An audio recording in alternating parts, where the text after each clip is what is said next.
सत श्री अकाल जी, नमस्कार। आज हिंदी में बात करेंगे क्योंकि हमारे संघर्ष को एक नया रूप दिया जा रहा है। अभी हम इस देश की एकता और अखंडता और इस देश का मान सम्मान उसको किसी तरह चोट पहुंचाना चाहते हैं। पहली बात ये आपके लिए बड़ी ज़रूरी है समझनी कि जब कोई ऐसा संघर्ष शुरू होता है जहां लोगों के जेन्युइन इमोशंस, उनके जेन्युइन कंसर्न या उनके जेन्युइन राइट्स जो हैं उसका ध्यान नहीं रखा जाता, उसको इग्नोर किया जाता है, तो लोगों के मनों, उनके दिल के अंदर, उनके मनों के अंदर जो गुस्सा बड़े टाइम से एक उनके मन के अंदर जो गुस्सा रहता है वो किसी न किसी ऐसी सिचुएशन में, जब ऐसा संघर्ष चल रहा हो या ऐसे प्रोटेस्ट चल रहे हैं, उसमें फ्लेयर अप हो जाता है। पहली बात तो ये है, आज इस सिचुएशन जो हुई उसमें वो गुस्सा फ्लेयर अप हो गया और इसमें किसी एक शख्सियत को अगर आप बोलें भी उसने भड़काहट की है, तो कभी भी संघर्ष, इतना बड़ा संघर्ष, वो किसी एक शख्सियत या एक व्यक्ति के ऊपर डिपेंड नहीं होता। इस बात को समझना बड़ा ज़रूरी है। दिल्ली के चार तरफ से बॉर्डर, जो हमारे किसान जथेबंदियां या हमारे लोग हैं, उन्होंने चारों तरफ से वो बॉर्डर, एक ऑब्स्टैकल जो वहाँ बैरिकेड की हुई थी, बैरिकेडिंग, उसको तोड़ के आगे बढ़े, उसको तोड़कर आगे बढ़े और वो सब, जैसे हम सब रेड फोर्ट की, लाल किले की तरफ चले गए। जब रेड फोर्ट की तरफ गए तो एक सिंबॉलिकली अपना रोष, अपना प्रोटेस्ट, अपना विरोध दर्ज करवाने के लिए जो नए कृषि कानून बने हैं उसको दर्ज करवाने के लिए हमने वहाँ निशान साहब भी लगाया, हमने किसान झंडा भी हमारा लगाया, किसान मजदूर एकता का नारा भी बुलंद किया, इसलिए किया, और पीछे उसके तिरंगा लगा हुआ है। जिस पोस्ट पे हमने झंडे लगाए उस पोस्ट के ऊपर कोई झंडा नहीं था, और ये झंडा हमारी इस देश की डाइवर्सिटी, जो हमारी डाइवर्सिटी है उसकी पहचान है। देखिए, आप डाइवर्सिटी को इस तरह मत देखिए भी यूनिटी इन डाइवर्सिटी। डाइवर्सिटी का एक्चुअल मीनिंग जो यूनिटी इन डाइवर्सिटी, या हमारे गुरु साहबान या श्री गुरु ग्रंथ साहब से हमने सीखा है, different but equal. Different but equal जो डाइवर्सिटी है उसको समझने की कोशिश कीजिए। इस देश की एकता और अखंडता के ऊपर किसी ने सवाल नहीं उठाए हैं, किसी ने वहां से फिरकू और भड़काने वाली बातें नहीं की हैं। लाखों लोगों ने, इतनी बड़ी मोबिलाइजेशन हुई, लाखों लोग इस बहाव में बहे। वो एक ऐसा बहाव है, अगर आप उस बहाव को नहीं समझेंगे और उसको सिर्फ आज की घटना को आइसोलेशन में देखने लगेंगे तो हम बहुत बड़ी गलती कर जाएंगे। ये एक पहले जो प्रोसेस चल रहा था उसकी कंटिन्यूशन है। इतने समय से हमें 6-6, 7-7 महीने हो गए ये प्रोटेस्ट करते हुए। उस प्रोटेस्ट में 6-7 महीनों की कंटिन्यूशन है जो ये चल रहा है, जो आज हुआ। इसको आइसोलेशन में मत देखिए। ये घटना किसी ने सोच के या किसी ने प्लान करके किसी ने नहीं की है। ये एक जो बहाव है, एक फ्लो है, उस फ्लो में लोग संघर्ष में उन्होंने अपना प्रोटेस्ट सिंबॉलिकली जाहिर किया, जहां पहले उन्होंने निशान साहब और फिर किसान मजदूर एकता का झंडा लगाया और उसके पीछे तिरंगा लगा हुआ है। इस देश की एकता और अखंडता के ऊपर कोई सवाल नहीं उठाया। हम सिर्फ ये चाहते हैं भी हमें मान सम्मान से रखा जाए और वो मान सम्मान हर सबको मिले। जैसे यूनिटी इन डाइवर्सिटी को समझना है, यूनिटी इन डाइवर्सिटी को समझना भी हमें इस तरह पड़ेगा, different but equal and United. ये जो फलसफे हैं या हमारे सिद्धांत हैं, कई बार हम सिद्धांतक तौर पे एक दूसरे से कोई डिफरेंट जो हमारी बुद्धि होती है या डिफरेंट एक समझ रखते हैं, उसका मतलब ये नहीं हम एक दूसरे के खिलाफ हो गए।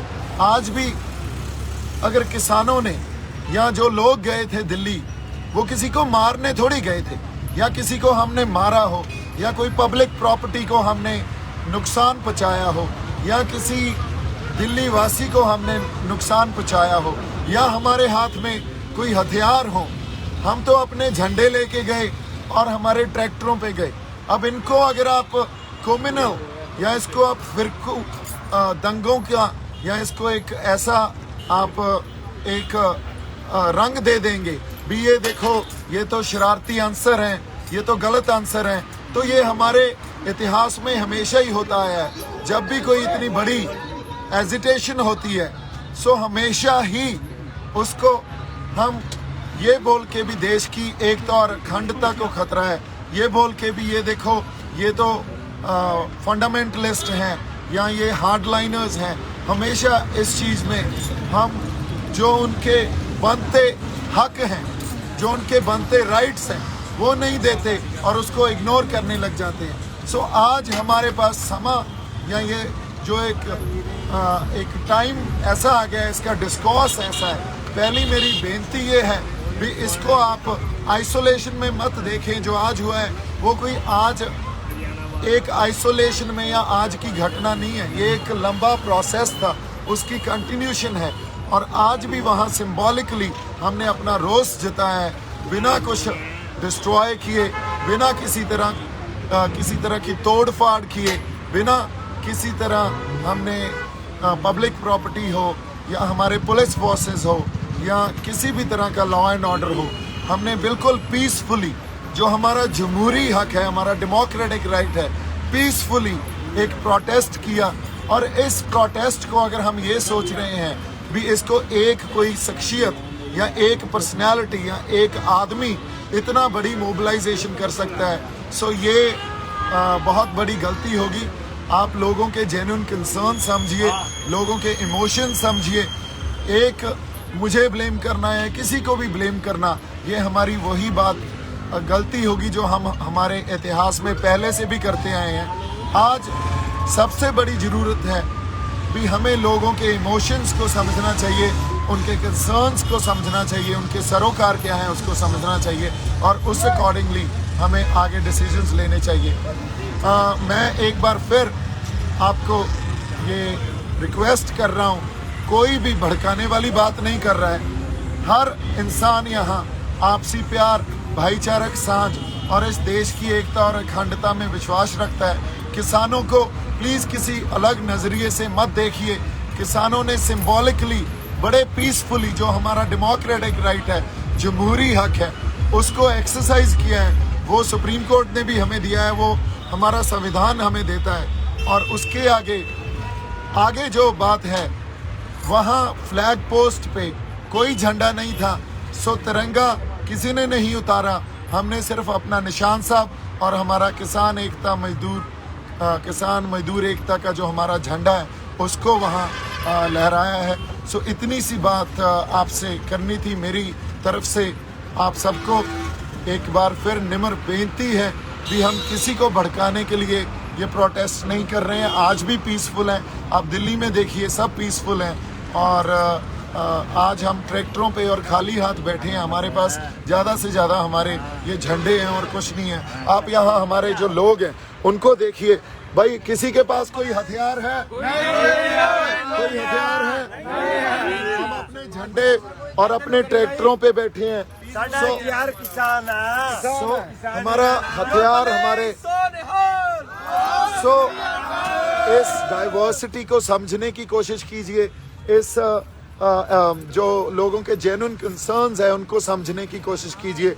इतनी बड़ी मूवमेंट किसी इंसान के या किसी पर्सनालिटी के या किसी एक व्यक्ति के उसकी वजह से नहीं खड़ी होती। ये मूवमेंट तब खड़ी होती है जब लोगों को उनके राइट्स नहीं दिए जाते, उनके जमहूरी हक नहीं दिए जाते। सो ये एक मास मूवमेंट है। मोबिलाइजेशन इतनी बड़ी इसलिए हुई है क्योंकि लोगों के जो दिलों में एक बड़े टाइम से बड़े it's been long that they had this what do you call it? I would say maybe anger within them.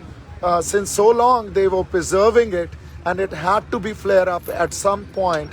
So when it actually came out, so then this these incidents and this moment actually shaped up. So today, if we are not going to talk about their rights, we are not going to give them their rights, or we are not going to handle it with maturity and always play the blame game, then trust me, this is not gonna stop. What we have to do is handle it with a lot of maturity, with responsibility, with purity, and that's what our people want. That's what we all want.